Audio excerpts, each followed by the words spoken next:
What up everyone, it's Andy right here from 5 Minutes About IELTS, and today's episode is gonna be about Friends. Not the TV show though, I'm a big fan of it, it helps me a lot to learn English.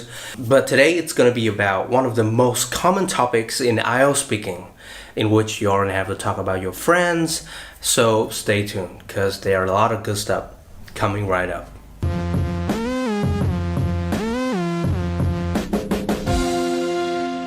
Friends is a super popular topic in IELTS speaking, so you should prepare for it carefully at home. So to talk about friends, you need to know some synonyms of it. Let's say, what are some synonyms of friends? I can name a few, like buddy or folk or pal. That word is becoming old-fashioned. What else? Oh, one synonym I used to pronounce the word folk as fuck. What else? Let's say best mate, which is just like best friend. But giving you the words without the context is really dangerous because you might use them in the wrong way. So now I'm gonna answer some questions about friends and I will use those synonyms of friends. Let's go. Question 1. Do you have a lot of friends? If we are talking about friends like, casual friends, then I have a bunch of them.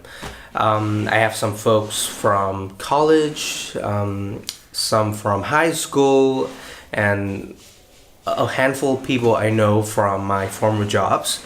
But if you're talking about like best buddy, then I have only one person whom I consider my my best friend. I usually hang out with him over the weekend. Question 2. What kind of people do you want to have as friend? First of all, I would say that I want to be friends with someone who is straightforward.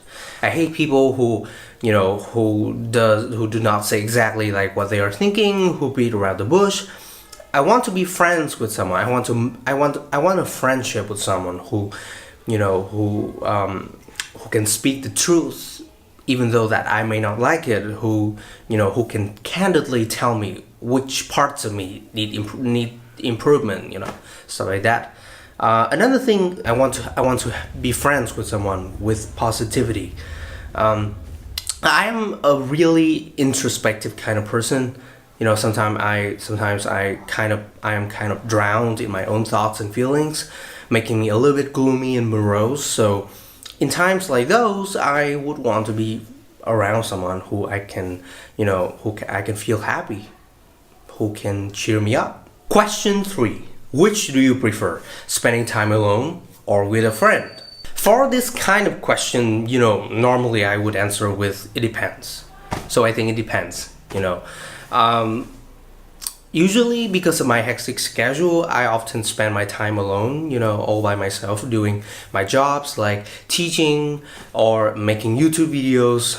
But it could be really stressful sometimes. So when I'm stressed out from my work, I usually, just step back and distance myself from it. Then I would call up my friend to go out for some movie or something, to blow off some steam, stuff like that. It's great to be in the company of friends, but being on my own, isn't so bad. I enjoy my solitude. Question 4. Have you ever had a friend who is no longer your friend? Yes, I have people like that. But there's one girl who I distinctly remember. She was my high school friend. She was my closest friend in high school. She's so down to earth and she's so blunt. If there was something that she was not pleased with me, she would, say it directly to my face. I love it so much. We were inseparable when we were in high school, but we went to talk to universities, different universities. We did not talk much and we kind of just drifted apart. And now she's married and I feel like the distance between us is even larger now and I feel like I don't even know her anymore. Question 5.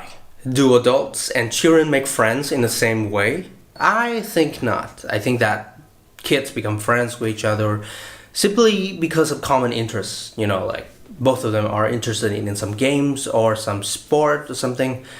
Also, childhood friendships are formed without any jealousy or competition.